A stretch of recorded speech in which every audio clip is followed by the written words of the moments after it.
What a fantastic Sunday of conference championship college basketball games it was, which featured upset victories for Yale and Richmond. Yale defeated rival Princeton 66-64 in the Ivy League championship, and Richmond was also a 2-point winner over Davidson in the Atlantic 10 championship game. Richmond very well may have just taken a spot from someone else in the field of 68. Along with Yale and Richmond punching their tickets to the big dance on Sunday were Houston, Iowa, and Tennessee, all of which were shoo-ins anyway. In the ACC championship game, Saturday night, there was a big upset as Virginia Tech locked in a spot by upsetting number 7 ranked Duke. But the biggest story of conference tournament week was the Texas A&M Aggies. The number 8 seeded Aggies in the SEC tournament defeated number 9 seed Florida in the second round after having a first round bye, and then went on to beat number 1 seed Auburn in the quarterfinals and number 4 seeded Arkansas in the semifinals before finally being defeated by Tennessee in the championship game.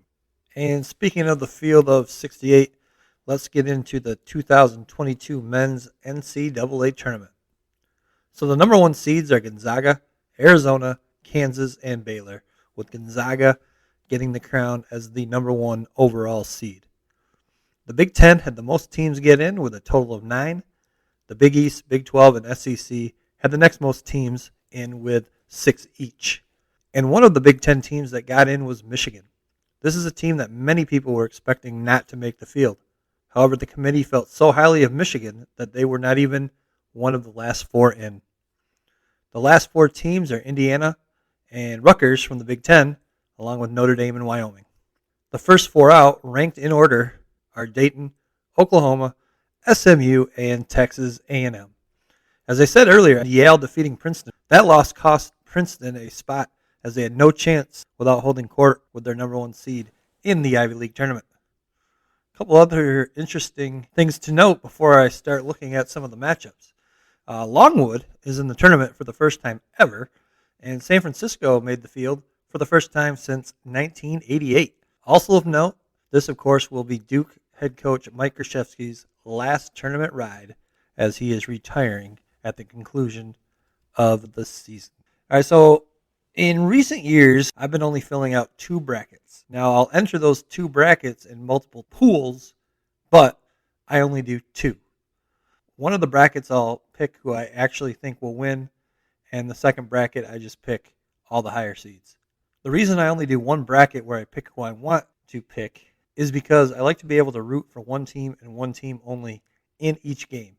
In the past, when I do multiple brackets, I hate that feeling of thinking, well, if I picked this winner in this bracket and this winner in this bracket, then I could have won the pool or I could have finished second in the pool. I just hate that feeling. All right, so let's start with the West region where Gonzaga is the number 1 seed. I actually see a few upsets here. I could see number 13, Vermont, taking down number 4 seed Arkansas for 1. I also think 11 seed Rutgers will beat Notre Dame in their first 4 game before upsetting number 6 seed Alabama in round 1.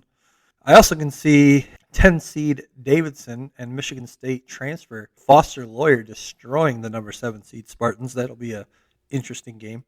I really don't think Gonzaga should have any trouble winning out in this bracket and making it to the Final 4. All right, in the South region, Arizona was awarded the number 1 seed.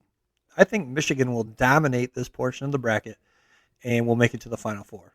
A first-round upset I like in the South, other than number 11 seed Michigan over 6 seed Colorado State, is 10 seed Loyola Chicago over 7 seed Ohio State.